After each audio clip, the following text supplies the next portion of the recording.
Hello, good afternoon. Magandang hapon sa inyong lahat. So, today is March 28, 2024. So, here I am again po, mga kapatid.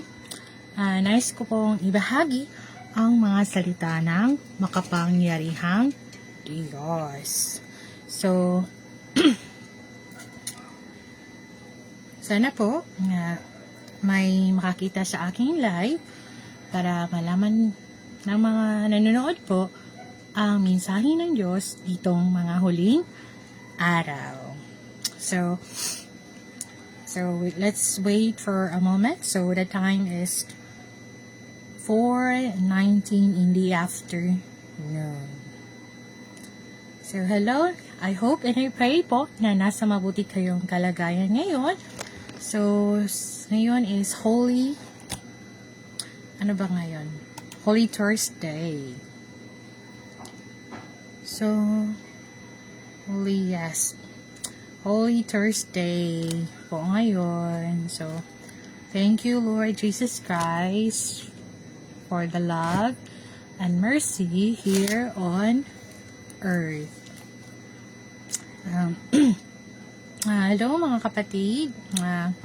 I pray and I hope na may makakita sa aking live upang malaman nila ang kalooban ng makapangyarihang Diyos nitong mga huling araw. So, nasa episode number 7 na po ako. So, medyo mahaba na po ang aking dinalalakay.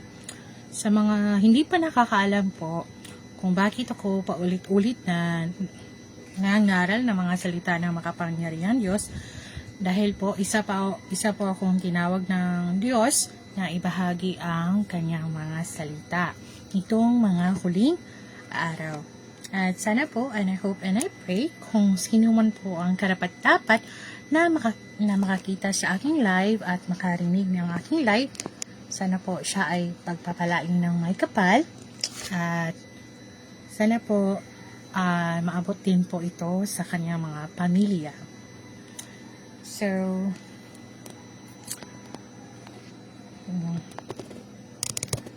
okay, wait for a moment. So, hello everyone. Good afternoon. So, today is March 28, 2024. Ikinagagalak ko pong magpahayag ng mga salita ng makapangyarihan Diyos. At sisimulan ko na po sa pamagitan ng magdarasal muna ako mga kapatid. Let's quiet our heart po mga kapatid. Almighty God, salamat po sa pagkakataon po dahil binigyan niyo po ako ng oras na ibahagi ang iyong mga salita nitong mga huling araw. I pray, Almighty God, na samahan niyo po ako sa pagbabahagi ng mga salita po hanggang sa dulo, at tulungan niyo din po ang mga nanonood ngayon sa aking live na maintindihan nila po ang iyong kalooban nitong mga huling araw. Amen. So mga kapatid, para maintindihan niyo po ang kalooban ng makapangyarihang Diyos, so may ipabahagi po akong himno ng mga salita ng Diyos, ng makapangyarihang Diyos. So I hope po narinig niyo po ang aking boses. Hello Ma'am Rosalina, good afternoon. So, lalakasan ko po ang aking loob na magbahagi ng mga salita ng Diyos. Kahit po ako ay kinakabahan, pero pinipilit ko pong maging okay para lang mapasaya ko ang puso ng Diyos. Itong awiting ito ay napakaganda po, at sana ay sana po ay makinig kayo ng mabuti para sa ating ikabubuti ng makapangyarihang Diyos. At alam ko po na sa bawat pagbabahagi ko po ng mga salita ng makapangyarihan Diyos, alam ko po na ang puso ng Diyos ay nagagalak po, lalo na sa mga nanonood po sa aking live po. God bless us all always po. So let's play. So the kingdom's vistas are always like new. Let's listen.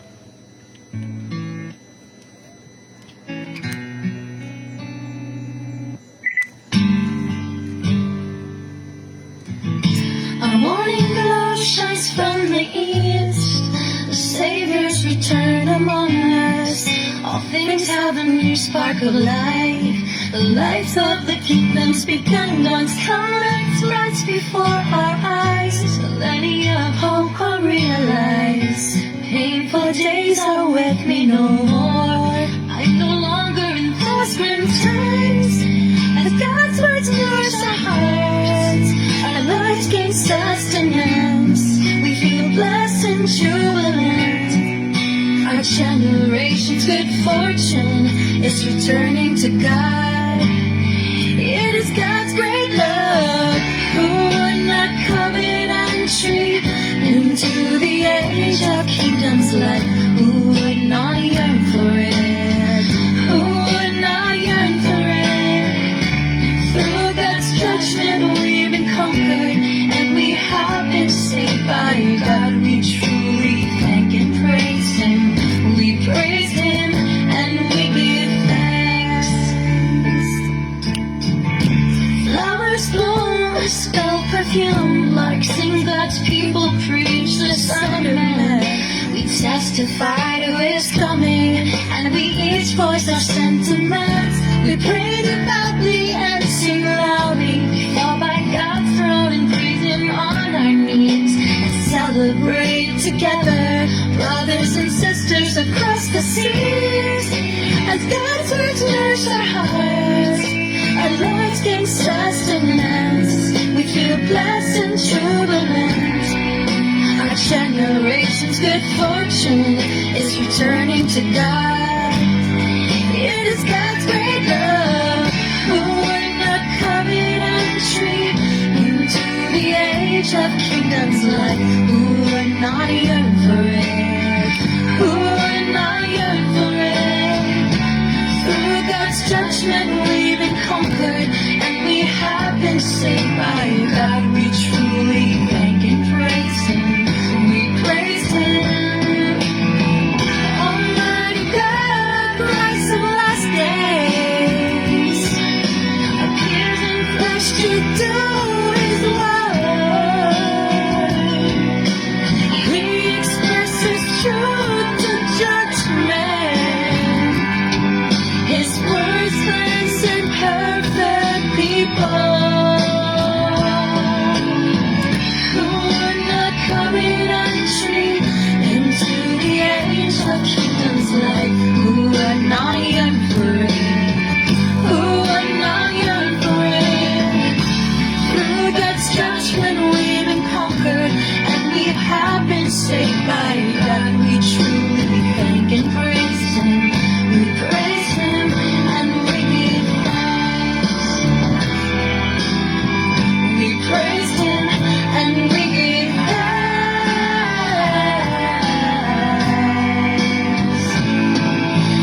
Forging on with all our strength, we struggle with all our might. Do our duty faithfully, to excess will satisfy.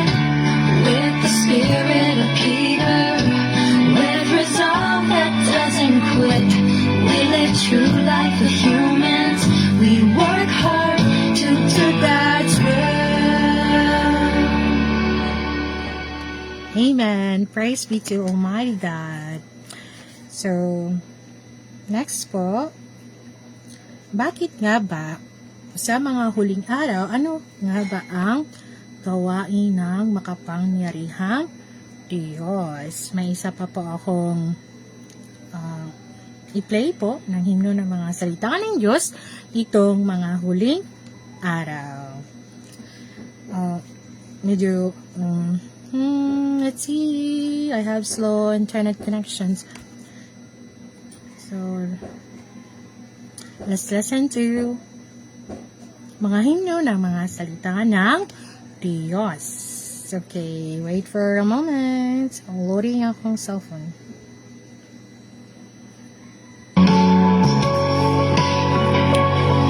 Sa huling gawain niya ng pagwawakas ng panahon, disposisyon niya'y pagkastigo. Ihayag lahat ng di matuwid at hayagang hatulan ang tao. Perpetuhin niya o mahal siyang tunay. Disposisyong tong makakatapos sa panahon. Naritong mga huling araw nilikhay, bubukod ayon sa ulit kalikasan. Kung sandaling ibubunyag niyang katapusan at hantungan ng tao. Kung walang paghatol, pagsuway ng tao, di pagiging matuwid, ay di malalantad. Sa pagkastigo at paghatol lang, kitang katapusan ng nilikha. Tunay na kulay ng tao'y hayag. Masamay sa masama, mabuti sa mabuti, masamay parurusahan, mabuti gagantimpalaan. Tao'y pagbubukurin ayon sa uri, sa ilalim sa kapangyarihan niya.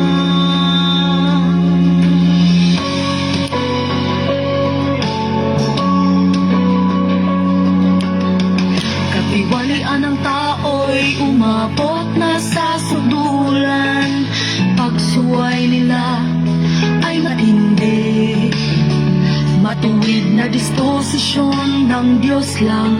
Isa na pagkastigo't paghatol, buong magpapabagot, kukumpleto sa tao. Kasama ay ilantad, parusahan ang di matuwid. Ganitong disposisyo'y taglay ang kabuluhan ng panahon. Inihahayag disposisyon niya para sa gawain ng bagong panahon. Di niya ginagawa ng sapalaran o walang kabuluhan. Sa pagkastigo at paghatol lang, kitang katapusan ng nilikha. Tunay na kulay ng tao'y hayag.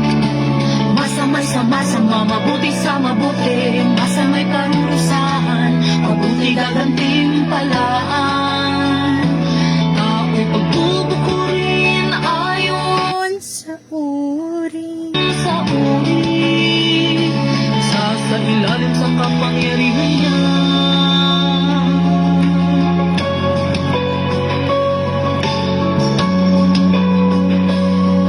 Kung sa mga huling araw, pagkatapusan ng tao'y ibunyag, bubuhos pa rin ng Diyos habag at pag-ibig. Di humahatol kundi mapagparaya, mapagpatawad. Gaano man katinding kasalanan ng tao, kailan magtatapos plano niya ng pamamahalaan. Marating ng taong kapalarang nararapat. Sa pagkastigo at paghatol lang, kitang katapusan ng nilikha. Tunay na kulay ng tao'y hayag. Masamay sa masama, mabuti sa mabuti, masamay parurusahan, mabuti gagantimpalaan. Tao'y pagbubukurin ayon sa uri, sa ilalim sa kapangyarihan niya. Matuwid na paghatol lang ang makapag-uuri sa tao. Dalhin sila sa bagong kaharian. Kaya matuwid na disposisyon niyang magtatapos ng buong panahon. Hangusa ang salita ay nagpapakita sa katawang tao. So mga kapatid, sa mga nanood po ngayon, dalawang uri po ang hatol ng makapangyarihang Diyos nitong mga huling araw. Una po ay ang sakuna, pangalawa ay ang kanyang mga bagong salita. So, I still have last hymn po.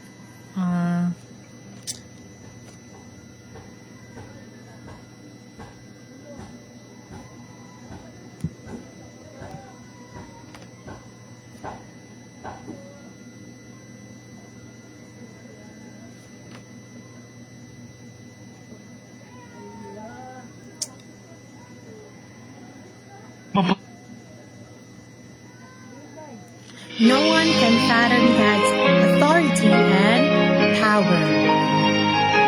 Enjoy! Once the words of God are uttered, His authority takes command. And what He has promised becomes true step by step. Changes start to happen in everything around. These are the miracles out of the Creator's hands. It's like when spring comes, grass turns green, flowers bloom, buds sprout, and birds sing. People fill the fields. God's authority and power, unconstrained by time, by place, person, and matter, nor by anything. His authority and power, man cannot imagine. They feel it hard to fathom or fully understand. When God completes His promise, all things in heaven and earth renew and change according to His thoughts. When He gives His promise, all things serve its fulfillment. All creatures are arranged under His dominion. Each one plays their own part, each serves their own function. This manifests God's authority. It's like when spring comes, grass turns green, flowers bloom, buds sprout, and birds sing. People fill the fields.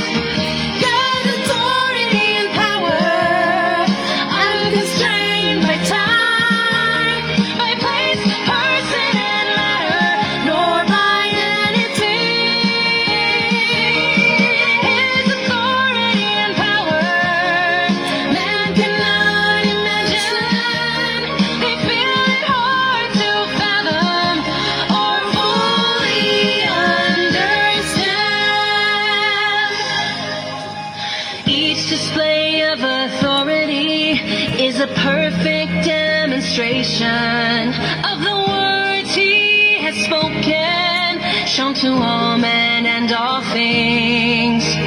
Everything accomplished by His authority. Beautiful beyond compare and utterly flawless.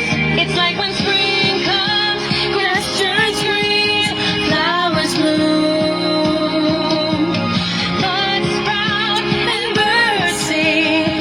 People fill the fields. God's authority and power, unconstrained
sing the new song. Praise be to Almighty God. So, yan lang po ang tatlong himno na mga salita ng Diyos ang aking ibabahagi po sa ngayon. So, magsisimula po ako magbahagi ng mga salita na makapangyarihang Diyos. So, thank you Almighty God for giving me the chance to spread your words in the last day. So, again mga kapatid, kung sino man po ang mga tao na nanonood sa aking live, sana po maintindihan niya po ang kalooban ng makapangyarihan Diyos nitong mga huling araw. So, ang nais po ng Diyos, itong mga huling araw ay marami pa pong makakaalam sa mabuting balita. Kasi po, ang gawain na makapangyarihan Diyos ay pasulong po. So, we are now in the year 2024. So, again po, dalawang uri ng hatol ang makapangyarihan Diyos. Unang-una ay hatol sa sakuna. Pangalawa, mga bagong salita. So, bilang isang nilalang po na nilikha ng Diyos, huwag po nating limitahan ang gawain ng makapangyarihan Diyos. From the word makapangyarihan Diyos, siya ang pinaka makapangyarihan sa lahat. So, sa mga oras po ngayon, so, nais ko pong ibahagi sa inyo ang mensahe ng makapangyarihan Diyos. So, ang paksa po ngayon ay kung bakit dapat maniwala ang mga tao sa Diyos.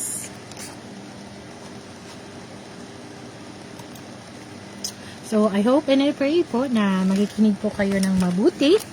At I also pray to Almighty God na maibabahagi ko po ito ng malinaw. So, ayan po. So, mga talata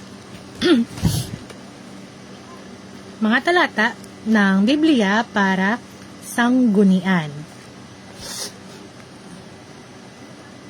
Nang pasimula ay nilikha ng Diyos ang langit at ang lupa. Genesis 1 verse 1. At sinabi ng Diyos, magkaroon ng liwanag, at nagkaroon ng liwanag. At nakita ng Diyos ang liwanag na mabuti at inihiwalay ng Diyos ang liwanag sa kadiliman. At tinawag ng Diyos ang liwanag na araw at tinawag niya ang kadiliman na gabi. At nagkahapon at nagkaumaga ang unang araw. Genesis 1 verse 3 until 5. At sinabi ng Diyos, magkaroon ng isang kalawakan sa gitna ng tubig at mahiwalay ang tubig sa kapwa tubig at ginawa ng Diyos ang kalawakan at inihiwalay ang tubig na nasa ilalim ng kalawakan sa tubig na nasa itaas ng kalawakan at nagkagayon. Genesis 1 verse 6 until 7. At sinabi ng Diyos, mapisan ang tubig na nasa silong ng langit sa isang dako. At lumitaw ang katuyuan at nagkagayon at tinawag ng Diyos ang katayuan na lupa at ang kapisanan ng tubig ay tinawag niyang mga dagat. At nakita ng Diyos na mabuti at sinabi ng Diyos, sibulan ang lupa ng damo.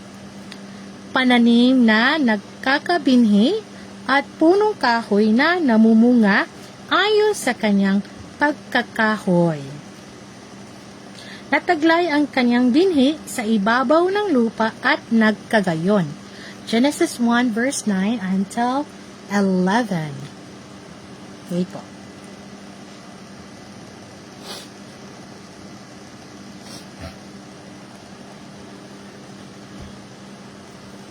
At sinabi ng Diyos, magkaroon ng mga tanglaw sa kalawakan ng langit upang maghiwalay ng araw sa gabi. at maging pinakatanda at pinakabahagi ng panahon ng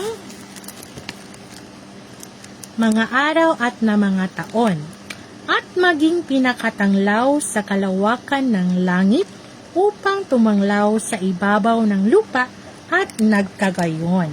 Genesis 1 verse 14 until 15.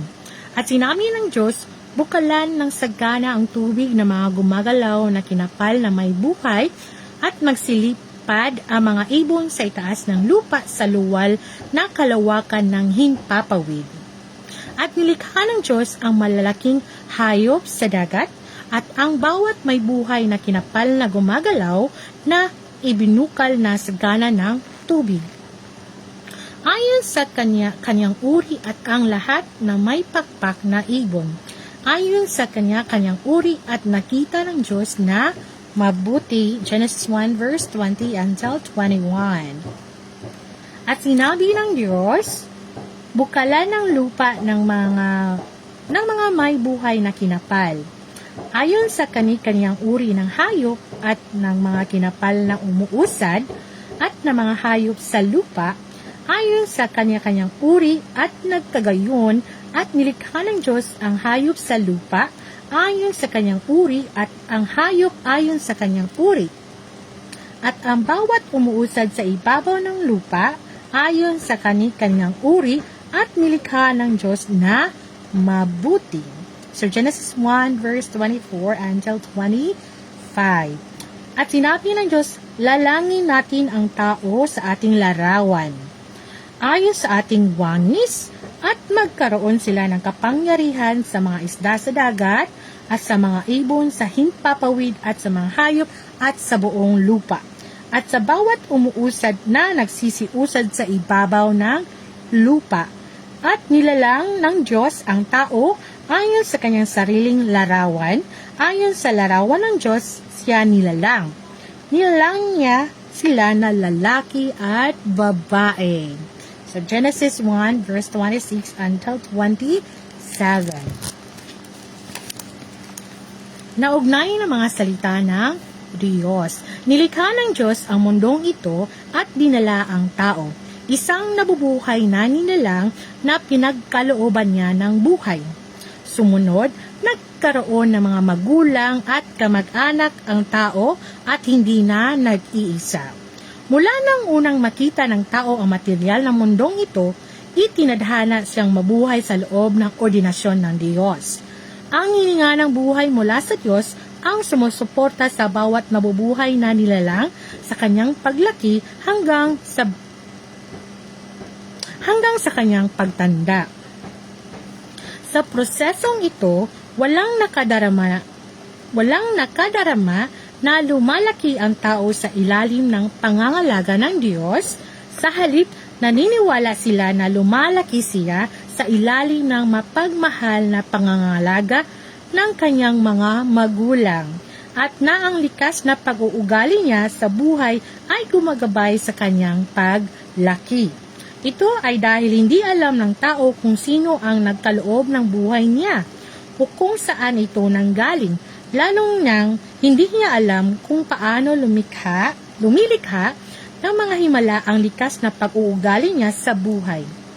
Ang alam lang niya ay na pagkain ang saligan ng pagpapatuloy ng buhay, na pagtitiyaga ang pinagmumulan ng kanyang pag-iral, at na mga paniniwala sa kanyang isipan ang puhunan kung saan nakadepende ang kanyang pananatiling buhay.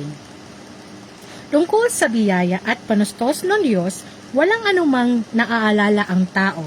Kaya nga, inaaksaya niya ang buhay na ipinagkaloob sa kanya ng Diyos. Wala ni isa sa sangkatauhan ito na pinangalagaan ng Diyos, gabi't araw ang nagkukusang sambahin siya. Patuloy lang ang Diyos sa paghubog sa tao nang walang anumang inaasahan, tulad ng plano na niya. Ginawa niya iyon sa pag-asang balang araw, magigising ang tao mula sa kanyang panaginip at biglang matatanto ang halaga at kahulugan ng buhay. Ang halagang katumbas ng lahat na na ibigay ng Diyos sa kanya at ang sabik na kahilingan ng Diyos na bumalik ang tao sa kanya. Wala pang sinumang sumuri sa mga lihim ng pamamahala sa pinagmulan at papapatuloy ng buhay ng tao. Diyos lamang na nakakaunawa sa lahat ng ito. Ang tahimik na nagtitiis ng pasakit at mga dakok na ibinigay ng tao, na nakatanggap ng lahat mula sa Diyos ngunit hindi nagpapasalamat. Natural lang na tinatamasa ng tao ang lahat ng idinudulot ng buhay at gayon din natural lang na ang Diyos ay ipinagkanulo, kinalimutan at hinututan ng tao. Gayon kaya talaga kahalaga ang plano ng Diyos? Gayon kaya talaga kahalaga ang tao? Ang buhay na nilalang na ito na nagmula sa kamay ng Diyos.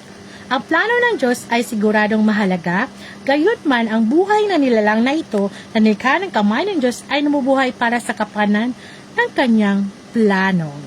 Sa makatuwid, hindi pwedeng sayangin ng Diyos ang kanyang plano dahil sa galit sa sangkatauhang ito. Para sa kapakanan ng kanyang plano at para sa hiningang inilabas niya kaya tinitiis ng Diyos ang lahat ng hirap. Hindi para sa katawan ng tao kundi para sa buhay ng tao. Ginagawa niya iyon para mabawi hindi ang katawan ng tao kundi ang buhay na hininga niya. Ito ang kanyang plano. Ang Diyos ang siyang namumuno sa lahat ng bagay at nangangasiwa sa lahat ng bagay. Nilikha niya ang lahat ng narito. Pinangasiwaan niya ang lahat ng narito. Pinamumunuan niya ang lahat ng narito at tinutustusan niya ang lahat ng narito. Ito ang katunayan ng Diyos at ang kanyang pagkakakinanlan para sa lahat ng bagay at sa lahat ng narito. Ang tunay na pagkakakinanlan ng Diyos ay ang lumikha at ang pinuno ng lahat ng nilikha. Iyan ang pagkakakinanlan na taglay ng Diyos at siya ay natatangi sa lahat ng bagay. Wala ni isa sa mga nilikha ng Diyos sa sangkatauhan man o sa espiritual na mundo ang maaaring gumamit ng anumang kaparaanan o katuwiran para magkunwaring Diyos o pumalit sa pagkakakilanlan at katayuan ng Diyos sapagkat siya lamang sa lahat ng bagay ang nagtataglay ng pagkakakilanlan, kapangyarihan, otoridad at kakayahang ito na mamuno sa lahat ng nilikha, ang ating natatanging Diyos mismo. Siya ay nabubuhay at gumagalaw sa lahat ng bagay, maaari siyang umangat sa pinakamataas na lugar, sa ibabaw ng lahat ng bagay, maaaring magpakumbaba siya mismo sa pamagitan ng pagiging tao, pagiging isa sa mga may laman at dugo, at makaharap sa mga tao at makibahagi sa kanilang kaligayahan at kalungkutan. Samantalang kasabang ito, inutusan niya ang lahat ng narito at pinagpapasiyahan ang kapalaran ng lahat ng narito at kung saan direksyon patungo ang lahat ng ito. Bukod pa riyan, ginagabayan niya ang kapalaran ng buong sangkatauhan at pinapatnubayan ang direksyon ng sangkatauhan. Ang isang Diyos na tulad nito ay dapat sambahin, sundin at kilalanin ng lahat ng nilalang na may buhay. Sa gayon, saan mang grupo o uri ng sangkatauhan ka nabibilang, ang paniniwala sa Diyos, pagsunod sa Diyos, pagpipitagan sa Diyos, pagtanggap sa kanyang panuntunan at pagtanggap sa kanyang mga plano para sa iyong kapalaran. Ang tanging pagpipilian, ang kinakailangang pagpili para sa sino mang tao at para sa anumang nilalang na may buhay. So, medyo mahaba po ang aking binabasa. So, sabi po ng makapangyarihan Diyos, ang buhay po natin ay nagmula sa may kapal. Siya po ang ating hininga. Diyos ang ating hininga. At patuloy lang po na naguhubog ng tao ang Diyos kahit ang Diyos ay nahihirapan po dahil hindi po natin alam ang ating kapalaran. Kaya hanggang sa ngayon po ay napapatuloy pa rin ang Diyos na maghubog ng tao na tulad natin na isa nilikha. Ang lahat ng uri ng ng hayop or mga tao dito sa lupa ay nanggaling mismo sa ating makapangyarihang Diyos. Siya ang authority, siya ang creator. Pero po, sabi na makapangyarihang Diyos, naghuhubo siya ng mga tao ng iba't ibang uri ng klase ng tao. So, katulad ko po, ako po ay ginamit ng makapangyarihang Diyos at willing po akong magpagamit, ay willing din po akong I will do my very best na ma-spread po ang gawain ng makapangyarihan Diyos dahil yan po ang sinisigaw ng aking puso. So, wala pong katulad sa akin ngayon po na nilikha ng Diyos. Ako lang po ang nag-iisang Beverly dito sa lupa. Wala ka pong kakariha dahil sabi po ng Diyos, lahat ng uri ng nilalang niya, ng nilikha niya dito sa lupa ay may iba't ibang uri at iba't ibang function. Ayan po, iba't ibang responsibility or iba't ibang kadahilanan kanyang uri at nakita ng Diyos na mabuti, pero ito ay mabuting karaan po. So, medyo mahaba po ang aking tinatalakay.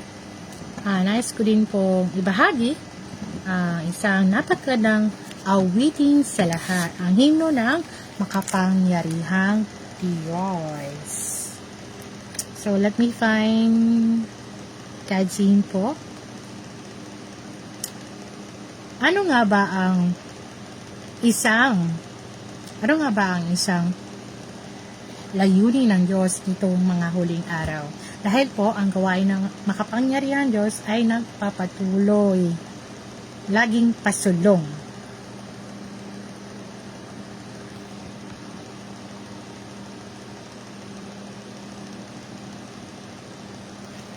So, we'll try to play this.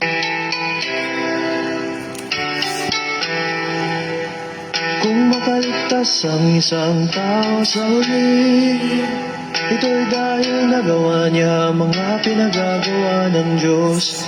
Ngunit kung di siya makakaligtas sa huli, ito'y dahil sumusuway sila at di mapapalugod nais ng Diyos.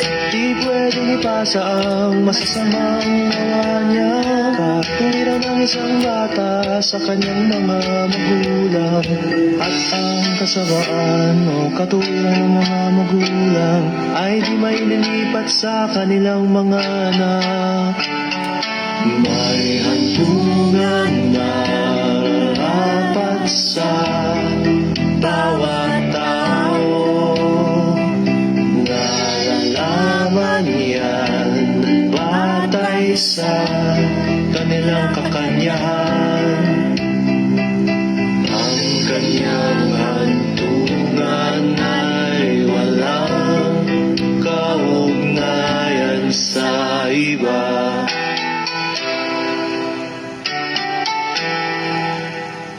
Bahala sila sa sarili nilang mga kasalanan o pagpapala. Di pwedeng humalili ang isang tao para sa iba. Di mapapasang ng isang tao ang mga kasalanan ng iba. Bukod pa yan, walang tatanggap na parusa para sa ibang tao. Sigurado yan, kung gumagawa ng katuwiran ng isang tao, siya ay matuwid. At masama ang isang tao kung masama ang ginagawa niya. Ang mga gumagawa ng katuwiran ay malamang na makaligtas at malulupit ang kasasama.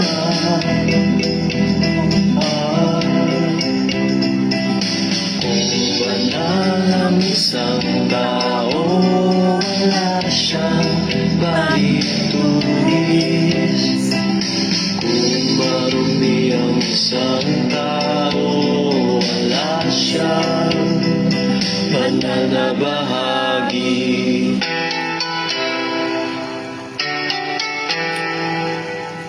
Huksay ng masasama at makakaligtas sa mga matuwid. Kahit ang anak ng isang masamang tao'y matuwid.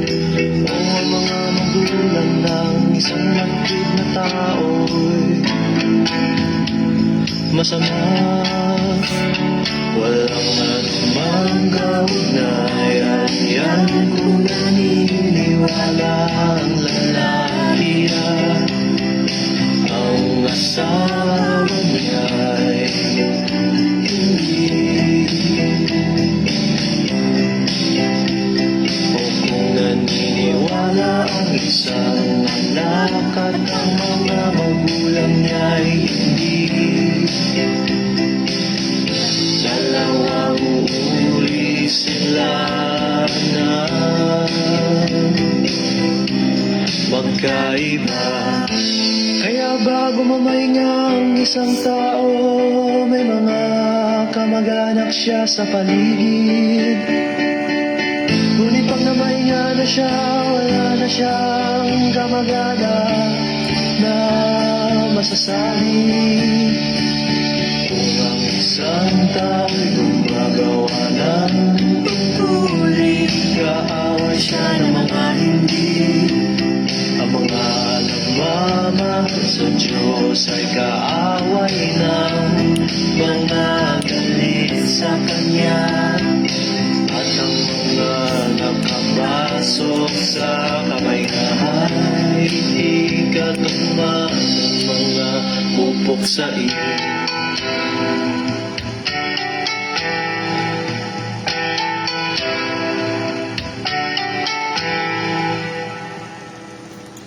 Mula sa ang salita ay nagpapakita sa katawang tao. So, praise be to Almighty God. Magpapatuloy po ako mga kapatid para mas madali po ang pagtatapos ng pagbabahagi ng mga salita ng Diyos. Sana po ay naiintindihan niyo po. So, nilikha ng Diyos ang mundong ito, nilikha niya ang sangkatauhang ito at bukod dito, siya ang arkitekto ng sinaunang kulturang Griego at sibilisasyon ng tao. Ang Diyos lamang ang umaaliw sa sangkatauhang ito at ang Diyos lamang ang nagmamalasakit sa sangkatauhang ito gabi't araw. Ang pagunlad at paglago ng tao ay hindi mapaghihiwalay mula sa kataas-taasang kapangyarihan ng Diyos at ang kasaysayan at hinaharap ng sangkatauhan ay hindi mailalabas mula sa mga disenyo ng Diyos. Kung ikaw ay isang tunay na Kristiyano, ikaw ay tiyak na maniniwala na ang pagbangon at pagbagsak ng anumang bayan o bansa ay nangyayari ayon sa mga disenyo ng Diyos. Diyos lamang ang nakakaalam sa kapalaran ng isang bayan o bansa, at Diyos lamang ang namamahala sa landasin ng sangkatauhan ito. Kung ang sangkatauhan ay nais na magkaroon ng isang magandang kapalaran, kung ang isang bayan ay nais na magkaroon ng isang magandang kapalaran, ang tao ay dapat na yumuko sa Diyos sa pagsamba, magsisi at pangumisal sa harap ng Diyos. At kung hindi, ang magiging kapalaran at hantungan ng tao ay isang hindi maiiwasang sakuna. Agham, kaalaman, kalayaan, demokrasya, paglilibang, kaginhawaan, ang mga ito ay nagdadala lamang ng pansamantalang pahinga sa tao. Kahit na mayroong ganitong mga bagay, hindi pa rin maiwasang ng tao na magkasala at dumaing sa kawalang katarungan ng lipunan. Hindi mababawasan ng mga bagay na ito ang pagnanasa at hangarin ng tao na tumuklas, sapagkat ang tao ay nilalang ng Diyos at ang walang katuturang mga sakripisyo at mga pagtuklas ng tao ay maaari lamang humantong sa mas maraming pagdurusa at maaari lamang maging dahilan upang ang tao ay umiral sa hindi nagbabagong kalagayan ng pagkatakot. Hindi nalalaman kung paano haharapin ang kinabukasan ng sangkatauhan at kung paano haharapin ang landas ng hinaharap. Maging ang agham at kaalaman ay kinatatakutan ng tao at higit na katatakutan ang pakiramdam ng kawalan. Sa mundong ito, ikaw man ay nakatira sa isang malayang bayan o sa isang bayan na walang mga karapatang pantao, ikaw ay ganap na walang kakayahang takasan ang kapalaran ng sangkatauhan. Ikaw man ang pinuno o ang pinamumunuan, ikaw ay ganap na walang kakayahan takasan ang pagdanais na galugarin ang kapalaran. mga hiwaga at hantungan ng sangkatauhan, mas lalo ka pang walang kakayahang takasan ang nakalilitong diwa ng kawalan. Ang ganitong mga pangyayari na karaniwan na sa buong sangkatauhan ay tinatawag na mga sosyologista na mga di pangkaraniwang pangyayari sa lipunan. Ngunit walang dakilang tao maaaring lumitaw upang lutasin ang naturang mga problema. Ang tao, kung sa bagay ay tao, at ang posisyon at buhay ng Diyos ay hindi mapapalitan ng sinumang tao. Ang sangkatauhan ay hindi lang basta nangangailangan ng isang makatarungang lipunan kung saan lahat ng tao ay kumakain ng sapat at pantay-pantay at malaya. Ang kailangan ng sangkatauhan ay ang kaligtasan ng Diyos at ang kanyang pagbibigay ng buhay sa kanila. Kapag natatanggap ng tao ang ibinigay na buhay ng Diyos at ang kanyang kaligtasan, saka lamang malulutas ang mga pangangailangan, kasabikang tumuklas at espiritual na kawalan ng tao. Kung ang mga tao ng isang bayan o ng isang bansa ay hindi makatanggap ng pagliligtas at pag-alaga ng Diyos, tatahakin ng bansa o bayang iyon ang landas tungo sa pagdalisdis, patungo sa kadiliman at lilipunin ito ng Diyos. So, ibig sabihin po mga kapatid, hawak po ng Diyos ang ating kapalaran sa buong bansa, lungsod. So, patuloy po tayong magpapakita ng kabutihan sa bawat kapwa natin dito sa lupa. Nangangailangan lang po sa ating kakayahan. So, kung gagawa po tayo ng mabuti, it comes from the heart po na hindi ka na pipilitan na magbigay ng gumawa ng kabutihan. So alam na po natin na ang agham, kaalaman, kalayaan, demokrasya, paglilibang, kaginhawaan, ang mga ito ay nagdadala lamang ng pansamantalang pahinga sa tao. So kailangan po natin ito dahil po tayo ay nilikha ng Diyos. Pero magpapasalamat din po tayo ng Diyos kahit na ibinigay or inalaw ng Diyos ang mga ito, ang Diyos pa rin ay isang napakamabuting Diyos.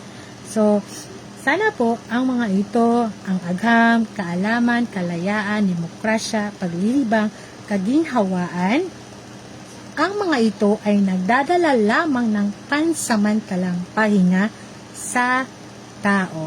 Dahil po ang gawain ng makapangyarihan Diyos itong mga huling araw ay patuloy lang po tayo ng gumawa ng kabutihan ng naayon lang po sa ating kakayahan at sa ating kalooban mismo. Alam ko po na bilang isang tao na nilikha ng Diyos, alam ko po na hindi po tayo mabubuhay kung wala tayong pera. So, hindi po importante na kung may pera ka o wala, or hindi ka makapagbigay ng malaking amount, okay lang po yung mga 5 pesos or kahit na maiging barya, okay lang po yan. Or act of service. So, anong ibig sabihin ng yan? Either ikaw po mag-volunteer within the community, na mag-volunteer ka nga, ikaw ang guide sa tao, sa mga tao nga medyo, like for example, there is an activity within the barangay, like for example, cleaning. So, mo-volunteer ka nga, ikaw mismo mo-volunteer nga, ako lang limpyuan na, or ikaw mismo ang nga, ako lang bahala sa mga silhig, manana. So, mabubuting gawa na siya mga kapatid. At ito po, ang aking pagbabahagi online ng mga salita ng Diyos, kahit po alam ko po na maliit lang ang nanonood at ito po ay arrangement po ito ng Diyos sa akin. Dahil alam po ng Diyos kung ano ang aking kakayahan. So, I have God's protection po. Kahit maliit lang po ang aking mga viewers, pero ako po ay nasisiyahan kahit wala masyadong nanonood sa aking live, pero may higit na mas nakakita po. Yan po ang ating makapangyarihang Diyos. So, habang ako po ay nagbabahagi ng mga salita ng Diyos, mawawala po lahat ng aking mga balakid sa buhay, ang aking mga pasanin. So hindi naman po pwedeng everyday po ako mag-live kasi po medyo kailangan ko po mag-ask ng permission ni God kung ano po ang kalooban niya sa ngayon. Lalo na sa panahon po ngayon ay we are now celebrating Holy Week, the Passion of Christ. So, we are reminiscing why Jesus Christ died on the cross. It's because of our sins. We redeemed through our Lord Jesus Christ. So, naiintindihan niyo po ba ang aking mga ibinahagi po? At sana po, I pray and hope ni Almighty God po na magpapatuloy po ako ng babahagi ng mga salita ng makapangyarihan Diyos dahil po yan po ang sinisigaw ng aking puso. Kahit marami po akong mga problema na dinadala po mismo sa aking sarili, lahat po ay aking idinarasal sa Diyos at gagawa din ng paraan ng Diyos po. Ang aking gagawin lang po ay magpapatuloy lang po. Don't quit. Sabi po ng makapangyarihan Diyos, we are just the spirit of Peter. Spirit of Peter na dili mo kuan ba? Dili mo quit. Mana siya. Gusto ni Almighty God, it's just like the spirit of Peter. Spirit ni Peter ba nga? Love kay niya si God. Unsa nga pagsubok wala ba siya ni surrender sama ni Peter o ni Job. Mga favorite character ni God kay Job, si Peter, mga yung mga favorite character. Si Noah, katong mga matuwid na taong iyahang ganahan, managanahan ni God. Pero ngayon po, iba na po ang gawain ng makapangyarihan Diyos. Nandito na po tayo sa paghatol, paglilinis. At alamin na po natin ang kalooban ng makapangyarihan Diyos. At nagsimula na po ito lalo na nangyari na tong pandemic. So yan po ay isang hatol ng Diyos. So natatakot po ako sa Diyos.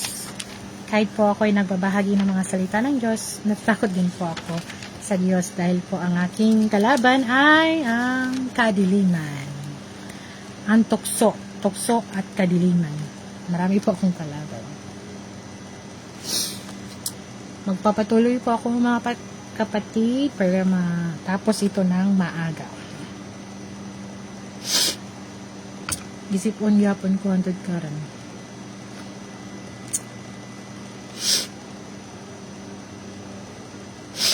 Hinahanap ng Diyos ang mga taong nag-aasam na siya'y magpakita. Hinahanap niya sila na may kakayahang makinig sa kanyang mga salita, mga hindi nakalimot sa kanyang tagubilin, at naghahandog ng kanilang puso at katawan sa kanya. Hinahanap niya ang mga kasing masunurin ng mga bata sa kanyang harapan at hindi siya kakalabanin.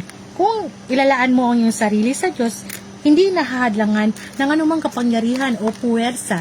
Titingnan ka ng Diyos ng may pabor at ipagkakaloob sa iyo ang kanyang mga pagpapala. Kung ikaw ay may mataas na katayuan, may marangal na reputasyon, may saganang kaalaman na magmamayari ng napakaraming ari-arian at suportado ng maraming tao, subalit hindi ka napipigilan ng mga bagay na ito na humarap sa Diyos upang tanggapin ang kanyang pagtawag at ang kanyang tagubilin at gawin kung ano ang hinihingi ng Diyos sa iyo. Ang lahat ng iyong ginagawa ay magiging makabuluhan sa lupa at pinakamatuwid na gawain ng sangkatauhan. Kung tatanggihan mo ang tawag ng Diyos para sa kapakanan ng katayuan at sarili mo mga layunin, lahat ng iyong gagawin ay susumpain at kamumuhian pa ng Diyos. Maaaring ikaw ay isang presidente, isang siyentipiko, isang pastor, o isang nakatatandang pinuno, ngunit gaano pa man kataas ang iyong katungkulan kung umaasa ka sa iyong kaalaman at kakayahan sa iyong mga ginagawa, ikaw ay palaging magiging bigo at palaging mawawala ng pagpapala ng Diyos sapagkat hindi tinatanggap ng Diyos ang anumang ginagawa mo at hindi niya kinikilala na ang iyong ginagawa ay matuwid at kaya tinatanggap na ikaw ay kumikilos para sa kapakinabangan ng sangkatauhan. Sasabihin niya na ang lahat ng bagay na ginagawa mo ay para sa paggamit ng kaalaman at lakas ng sangkatauhan upang ilayo sa tao ang pag-iingat ng Diyos at na ginagawa ito upang itatwa ang mga pagpapala ng Diyos. Sasabihin niya na dinadala mo ang sangkatauhang patungo sa kadiliman, patungo sa kamatayan at patungo sa simula ng isang pag-iral na walang limitasyon kung saan hindi matatagpuan ng tao ang Diyos at ang kanyang pagpapala. So, thank you, my God. Amen po. So, sabi po ng makapangyarihan Diyos, gusto ng Diyos ang nakikinig ng mabuti sa kanyang mga salita at parang bata na sumusunod at kayang ihandog ang kanilang buong puso at katawan para sa tagubilin ng makapangyarihang Diyos. So, totoo po ang sinasabi ng makapangyarihang Diyos po, mga kapatid. Sa pagtanggap ko po ng makapangyarihan Diyos, sinubukan ko pong maging no. Sinubukan ko pong lumayo sa tawag ng makapangyarihan Diyos, pero wala ka pong magagawa kapag siya na mismo ang tumawag sa iyo. Nawalan po ako ng hininga mga 2 beses po dahil hindi po ako nag-yes sa kanya at nagkataon ding accident po. Nangyari pong accident sa akin po. So, I ask God forgiveness kasi po, matagal po ako nag-yes sa kanya. Napakahirap po, I swear. Napakahirap. Pero, I always trust God. So, andito pa rin po ako nagbabahagi ng makapangyarihan Diyos. So, hindi naman siguro, mahirap ang panghatol at ang tawag ng Diyos. Pero, tignan niyo po ako, nandito pa rin ako. Sitting pretty. Maganda pa rin po ako. So, kung ikaw po ay isang napakamayamang tao, may laking posisyon, at ikaw ay tinatawag na makapangyarihan Diyos, huwag ka pong matakot. Dahil po, ang makapangyarihan Diyos ang bahala sa iyo. Ang gagawin niyo lang po ay sabihin niyo po ang saloobin ng Diyos. Magdasal ng magdasal and trust God in God's perfect time. So, ang sangkatauhan na lumayo mula sa panustos ng buhay na makapangyarihan sa lahat ay hindi nakakaalam kung bakit sila nilikha, subalit takot pa rin sa kamatayan. Wala silang tulong o suporta, ngunit atubili pa rin ipikit ang kanilang mga mata at determinadong mamuhay ng walang dangal sa mundong ito, mga sako ng laman na hindi nararamdaman ang kanilang sariling kaluluwa. Sa ganitong paraan ka namumuhay, walang pag-asa, walang layunin na tulad ng iba. Tanging ang banal na isa ng alamat ang magliligtas sa mga tao na habang nananaghoy sa kanilang pagdurusa ay lubang umaasam sa kanyang pagdating. Sa ngayon, ang gayong paniniwala ay hindi pa rin nagaganap sa mga yaong walang kamalayan. Gayon pa man, patuloy pa rin inaasam ito ng mga tao. Ang makapangyarihan ay mahabag sa mga taong ito na nagdurusa ng labis. Kasabay nito, nangihinawa na siya sa mga tao ito na walang kamalayan dahil kinakailangan niyang maghintay ng sagot sa napakatagal na panahon mula sa mga tao. Hangad niyang maghanap, hanapin ang iyong puso at inyong espiritu. Bigyan ka ng tubig at pagkain upang gisingin ka, upang hindi ka na mauhaw at magutom. Kapag pagod ka na at nararamdaman ang labis na kapanglawan ng mundong ito, huwag magulumihan, huwag manangis, tatanggapin na makapangyarihan Diyos ang tagapagbantay ang iyong pagdating anumang oras. Siya ay lagi sa iyong tabi upang batayan ka, naghihintay sa iyong pagbabalik, hinihintay niya ang araw na biglang babalik ang iyong alaala na matatanto mo na ikaw ay nagmula sa Diyos at minsan nawalan ka ng direksyon at minsan nawalan ka ng malay sa daan at minsan nagkaroon ng ama at ng iyong matatanto bukod pa riyan na ang makapangyarihan sa lahat ay laging nagbabantay, naghihintay ng napakatagal na panahon sa iyong pagbabalik. Noon pa man ay binabantayan ka at luwang umaasam, naghihintay ng tugon na walang kasagutan. Ang kanyang pagmamasid at paghihintay ay hindi matutumbasan at ang mga ito ay para sa kapakanan ng puso at espiritu ng tao. Marahil ang pagmamasid at paghihintay na ito ay walang tiyak na katapusan at marahil ang mga ito ay malapit ng magwakas, ngunit dapat mong malaman kung saan talaga naroon ang iyong puso at espiritu sa mismong sandaling ito. Amen po. Praise be to Almighty God. Almighty God, sabi po na makapangyarihan Diyos, hinahanap po ng Diyos ang ating puso at espiritu. Yan po ang hinahanap ng Diyos ditong mga huling araw. Dahil po, bakit nga ba puso at espiritu po ang binabasi ng Diyos nitong mga huling araw? Dahil po natiwalik na po tayo ni Satanas. So, sa panahon po ngayon, based on my observation po, so, ang tao ay nagpapahalaga ng kanilang sarili, nagpapahalaga ng kanilang pamilya. So, ang tao po ay hindi makontento kung anong meron sila. Like for example, mayroon ng, like for example, makeup kit. Meron ka ng makeup kit. You are always craving for, kahit meron ka na, mabibili ka pa rin. So, so I've been there po. So, kaya po, ang binabase na po ng makapangyarihang Diyos po ngayon, ang iyong puso ba ay malinis? Ang iyong puso ba ay nasa Diyos? Ang iyong espiritu ba ay nasa Diyos po? Kasi po, bakit hinahanap ng Diyos ang ating espiritu? Spiritual na buhay. So, dapat po, magdasal po tayo, magbasa ng mga salita ng Diyos, alamin ang kanyang kalooban, at ano ang gawain ng Diyos nitong mga huling araw. So, may mga iba po, pag babahagayan po sila ng mga salita ng Diyos, medyo may takot po sila sa kanilang loob. Hindi po. Ang nais lang po ng Diyos na makinig ka sa kanyang mga salita, gawin mo ang nais niya, maging mabuti sa lahat ng bagay, magdasal, wag siyang i-course, bitaw, dili mo i-course si God. So, I've been there po na sabihan ko lahat-lahat ang mga nanakit ko sa Diyos. Sinabihan ko sa Kanya ang lahat. Pero at the end po, nagpapasalamat pa rin din po ako sa Diyos at humihingi pa rin ako ng tawad. Kasi po ako po ay natatakot sa Diyos dahil ayoko pong, totoo po kasi ang impyerno eh. Totoo po kasi yan. So ayoko po mapabilang diyan sa impyerno po. Dahil dito sa mundong ating ginagalawan, maraming pagsubot, tentasyon, at sa ating bilang nilikha ng Diyos at pagbabasa ng mga salita ng Diyos at listening to praise and worship songs. And also po, we need to be careful na other persons we meet po na mga strangers. We need to set boundaries or we need to know them.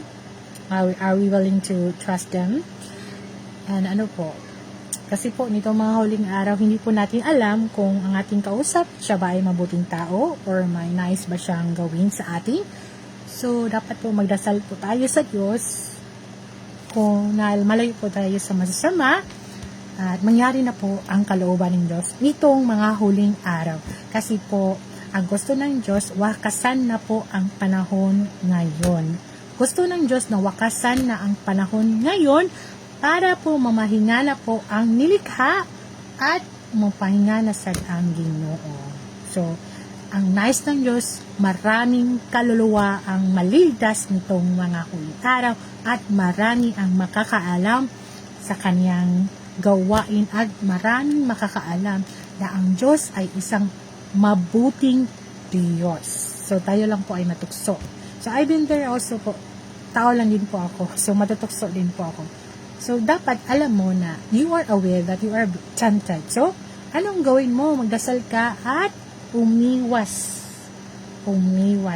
sa lahat ng bagay. Ang pagtanggap ko po na makapangyarihan Diyos ay ang pinakamasakit at pinakamahirap sa lahat. Pero wala po akong magagawa. Yan po ang calling ko eh. So kahit lalayo ako ng Diyos, gagawa pa rin ng Diyos ng paraan na mapasaaki, na magawa ko po ang aking tungkulin na bilang nilikha ng Diyos. So, yan lamang po mga kapatid. At pray na po mga kapatid na I always pray to God na kung sino mang karapat-dapat na makarinig sa aking live po sa babaghagi ng mga salita ng Diyos, siya po ay liliwanagan at gagabayan ng Diyos kung ano ang hinahanap niya po sa kanyang puso. Because God said, seek me with all your heart. Lean not on your own understanding. Mga kapatid, nasa mga huling araw na po tayo.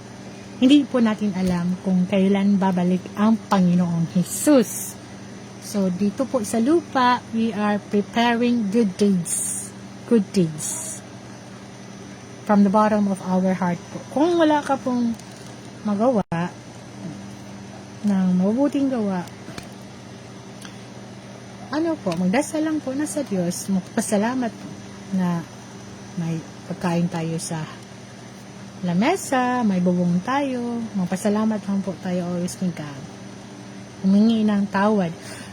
Sa akin po, araw-araw po akong maghingi ng sorry kasi hindi ko po alam kung saan ako nagkakasala ng Diyos. Always po akong say sorry ni God. Na, even in here in our house, I always cry. Wala ko ni God na. Why I always feel like this? Milak na sige ako praying.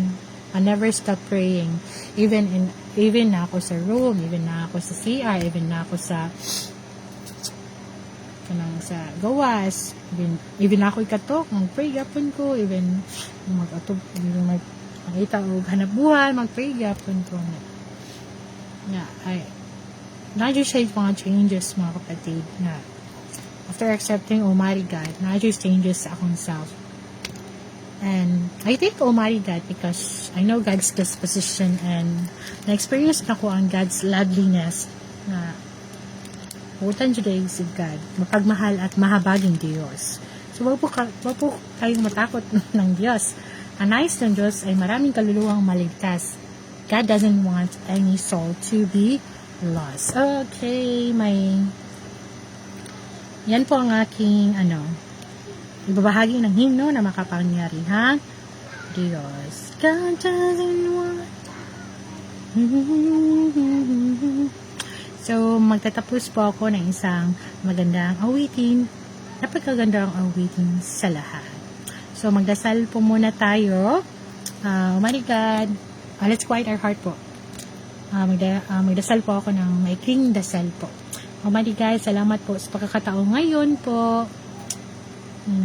Okay, let's quiet our heart mga kapatid. Almighty God, I thank you and I praise you for everything you've done from me and from us here on earth.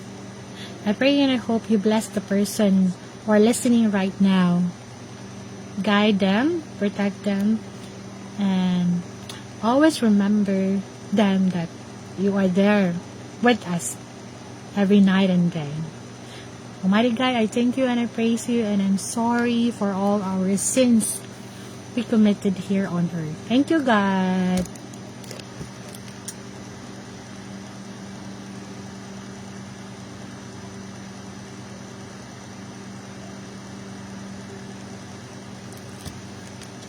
Indot kayo siya nga kanta.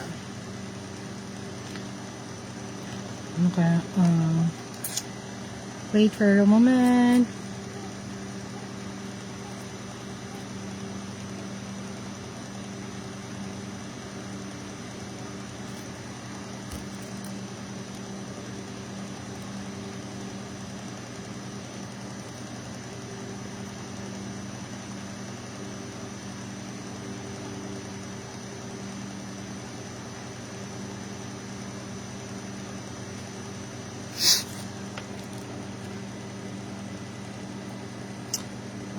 Mga kapatid, nais ko pong ibahagi sa pagtatapos ng aking pabahagi ng mga salita ng Diyos. I pray po na may makakanood po sa aking live po ngayon.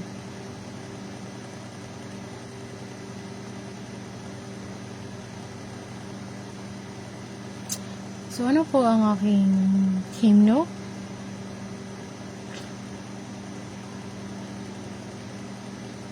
So, alam ko po na mahihirapan po ako nito. Pero I'll try this. Nadala kami sa harap ng luklukan.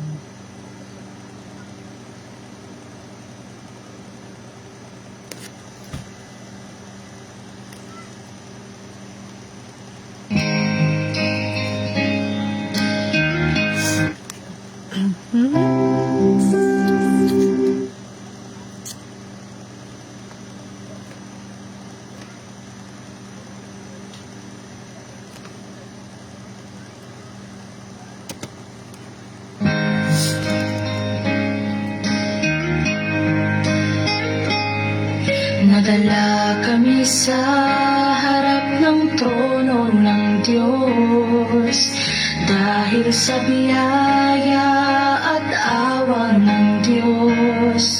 Nagkaroon ng pag-ibig sa Diyos ang mga banal at di kailanman nag-alangan sa espiritual na landas nila. Matatag silang naniniwalang ang iisang tunay na Diyos ay nagkatawang tao. Siya ang pinuno ng sansinuko. Pinatibay ng espiritu, katibay ang tiyak. Dito magbabago kailanman. Makapangyarihang Diyos, ngayon pinuksan mo ang aming mga mata. Nakakakitang bulag, nakalalakad ang pilay, mapapagaling ang magkreto. Pinuksan mong bintana ng langit para sa amin, para makita ang sikreto ng mundong espiritual. Salita mo'y tumatakbo sa amin, niligtas mo kami mula sa aming pagkatiwali mula kay Satanas. Ito'y dakilang gawain mo't awa, kami iyong saksi.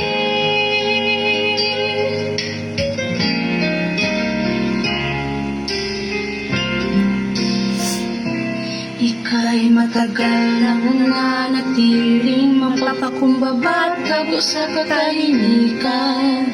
Ika'y nabuhay na mahuli at nagdusa sa krus. Dinanas mong kagalakan, bighati ng buhay ng tao, matinding paghihirap at pag-uusig. Dinanas mong pasakit ng mundo ng tao, kinalikta ng kapanahunan, nagkatawang taong Diyos ay Diyos mismo. Niligtas mo kami mula sa dumi para sa kalooban ng Diyos.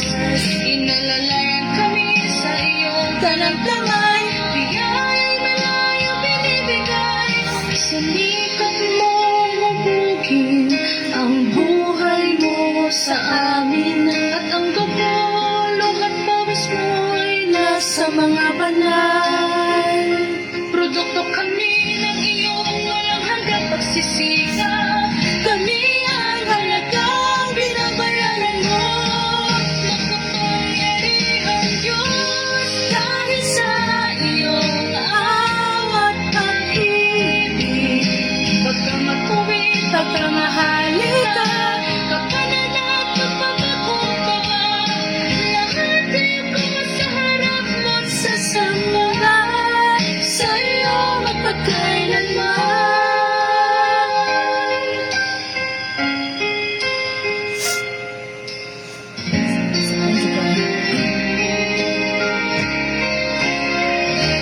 Nagawa mo na lahat ng iglesia ng Philadelphia.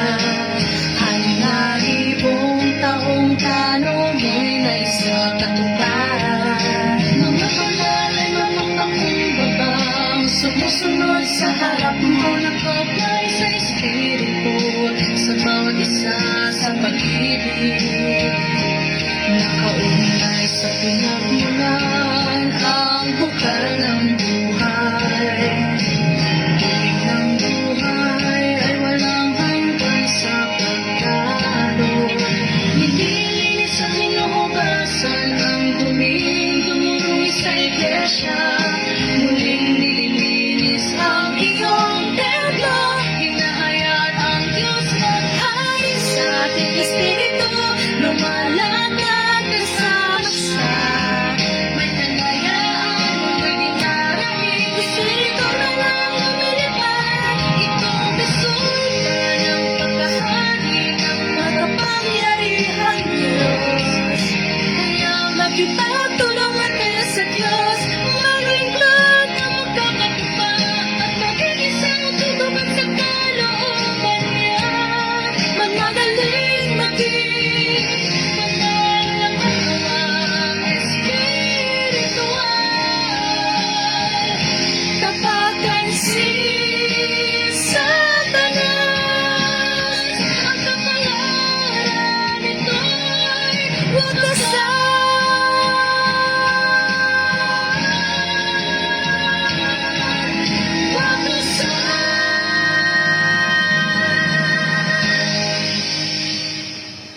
Praise be to Almighty God. So, okay. Hallelujah. Praise the Lord. Let's try to sing praise and worship. Let's try to, pagpupuri ng Diyos.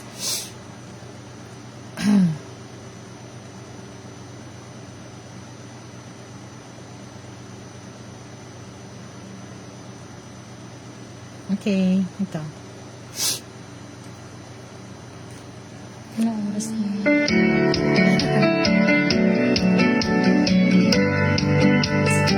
Sa 6,000 taon ng gawain niya, naipakita ng Diyos ang mga gawa niya para talunin si Satanas at iligtas ang lahat ng tao.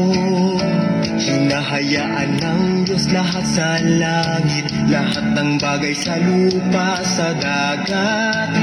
Mga nilalang na makakita sa kilos niya't kapangyarihang walang kapantay. Sa pagkatalo ni Satanas, kita ng taong gawa ng Diyos, kaya't siya'y pinupuri at itinataas ang karunungan niya.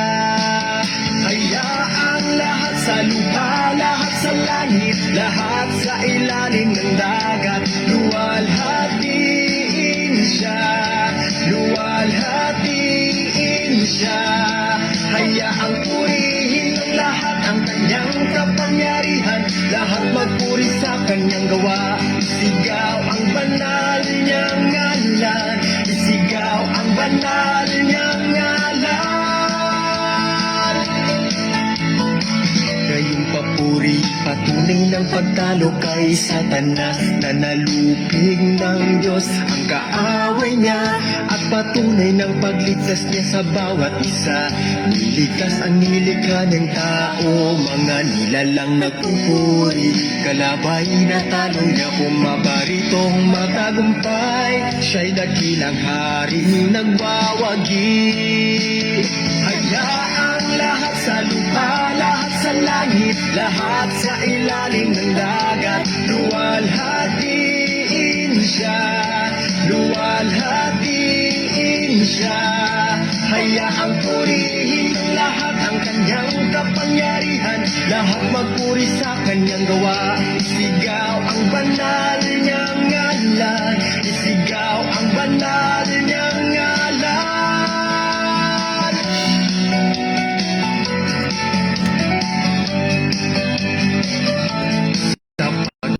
Talo ni Satanas, kita ng taong gawa ng Diyos, kaya't siya'y pinupuri at itinataas ang karunungan niya. Hayaang lahat sa lupa, lahat sa langit, lahat sa ilalim ng dagat, luwalhatiin siya, luwalhatiin siya. Hayaang purihin ng lahat ang kanyang kapangyarihan, lahat magpuri sa kanyang gawa. Isigaw ang banal niyang ngalan, isigaw ang banal niyang ngalan. Hayaang lahat sa lupa, lahat sa langit, lahat sa ilalim ng dagat, luwalhatiin siya, luwalhatiin siya. Hayaang purihin ng lahat ang kanyang kapangyarihan, lahat magpuri sa kanyang gawa. Isigaw ang banal niyang ngalan, isigaw ang banal niyang ngalan.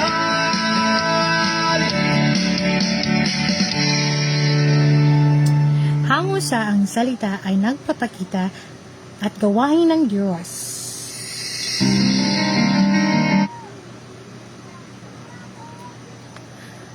Naputol. So, marito mga kapatid. Thank you for watching. God bless you. Bye-bye. See you again next time.